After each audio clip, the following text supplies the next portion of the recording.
On August the 28th, 1963, on the steps of the Lincoln Memorial, Dr. Martin Luther King Jr. spoke these words. Even though we face the difficulties of the day and tomorrow, I still have a dream. It is a dream deeply rooted in the American dream. I have a dream that one day this nation will rise up and live out the true meaning of its creed. We hold these truths to be self-evident, that all men are created equal.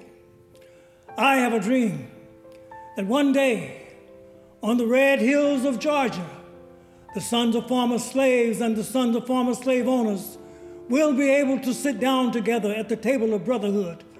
I have a dream that one day, even the state of Mississippi, a state sweltering with the heat of injustice, sweltering with the heat of oppression, will one day be transformed into an oasis of freedom and justice. I have a dream that one day my 4 little children will one day live in a nation where they will not be judged by the color of their skin, but by the content of their character. I have a dream today. I have a dream that one day that down in Alabama with this vicious racist, with this governor having his lips dripping with the words of interposition and nullification, one day right there in Alabama, little black boys and black girls will be able to join hands with little white boys and white girls as sisters and brothers. I have a dream today.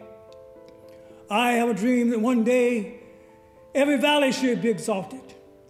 Every hill and mountain shall be made low. The rough places will be made plain, and the crooked places will be made straight. And the glory of the Lord shall be revealed, and all flesh shall see it together. This is our hope. This is the faith that I go back to the South with.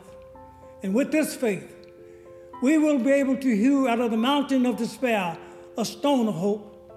With this faith, we will be able to change the dangling discards of our nation into a beautiful symphony of brotherhood. With this faith, we will be able to work together, to pray together, to struggle together, to go to jail together, to stand up for freedom together, knowing that we will be free one day. This will be the day.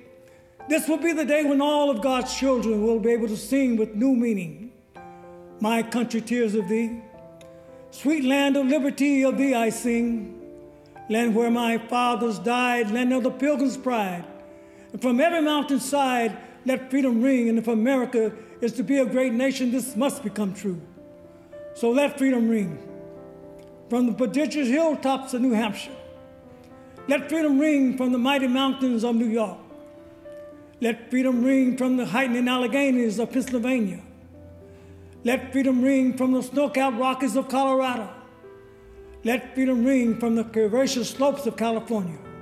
But not only that, let freedom ring from Stone Mountain of Georgia. Let freedom ring from Lookout Mountain of Tennessee.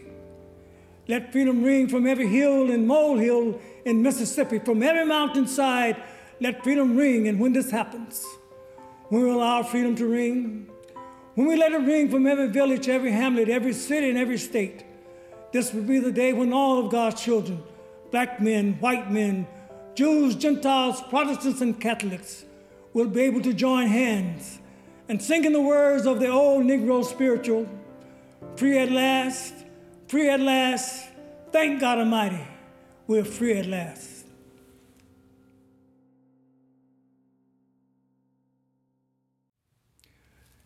You know, every now and then, I guess we all think realistically about the time when we will be victimized by that which is known as life's final common denominator.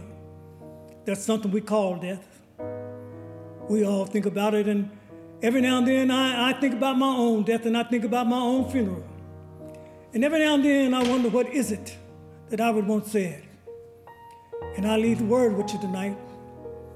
If any of you are around when I have to meet my day, I don't want a long funeral. And if you get somebody to deliver the eulogy, tell them not to talk too long. Tell them not to mention that I won a Nobel Peace Prize. That's not important. Tell them not to mention where I went to school. That's not important. Tell them not to mention that I have 300 or 400 other awards. That's not important. I would like for someone to be able to say that Martin Luther King Jr. did in his life try to love and serve humanity. Yes, if you want to say that I was a drum major, say that I was a drum major for peace. Say that I was a drum major for justice. Say that I was a drum major for righteousness, and all of the other shallow things will not matter.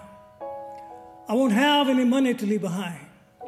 I won't have the fine and luxurious things in life to leave behind. I just want to leave a committed life behind. If I could help somebody as I pass along, if I could cheer somebody with a word or song, if I could show somebody where he's traveling wrong, then my living would not be in vain. If I could do my duty as a Christian ought, if I could give salvation to a world once wrought, if I could spread the message as the Master taught, then my living would not be in vain. Yes, Jesus, I want to be on your right or your left side. Not for any terms of any political kingdom or ambition.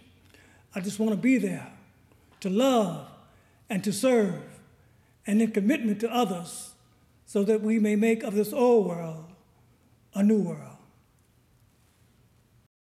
There's a little song that we sing in our movement down in the South, and I don't know if you've heard it, but it has become the theme song, We Shall Overcome.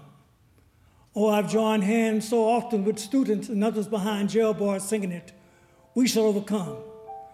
Sometimes we had tears in our eyes when we joined together to sing it, but we still decided to sing it, We Shall Overcome. Oh, before the victory's won, some will be thrown in jail some more, but we shall overcome. Don't worry about us. Before the victory's won, some will lose jobs, but we shall overcome. Before the victory's won, even some will have to face physical death. But if physical death is the price that some must pay to free their children from a permanent psychological death, then nothing shall be more redemptive. We shall overcome. Before the victory's won, some will be misunderstood and called bad names and dismissed as rebel rousers and agitators, but we shall overcome. And I'll tell you why.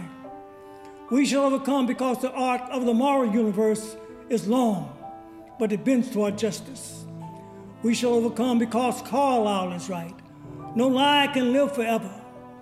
We shall overcome because William Cullen Bryant is right. Truth, crushed to earth, will rise again.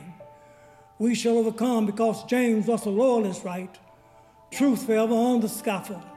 Wrong forever on the throne. Yet that scaffold sways the future.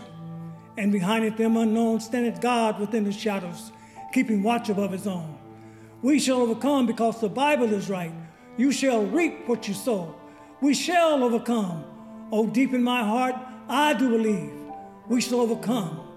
And with this faith, we will be able to go out and adjourn the counsels of despair and bring new light into the dark chambers of pessimism.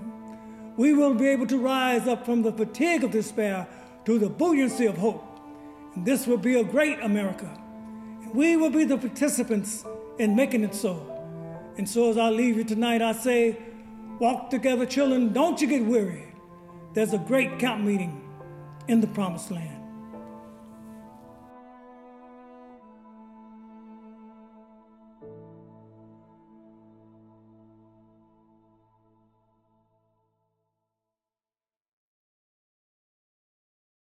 My name is Elmer Green, and I've been reciting Martin Luther King speeches for the last 30 years, I know. I've been giving these speeches at grammar schools, high schools, and different organizations. I work at the IRS, and every Black History Month, I'm called to do the speeches there and at the VA. And I know about 7 of his speeches verbatim, and I just enjoy doing them. And I hope you enjoy me doing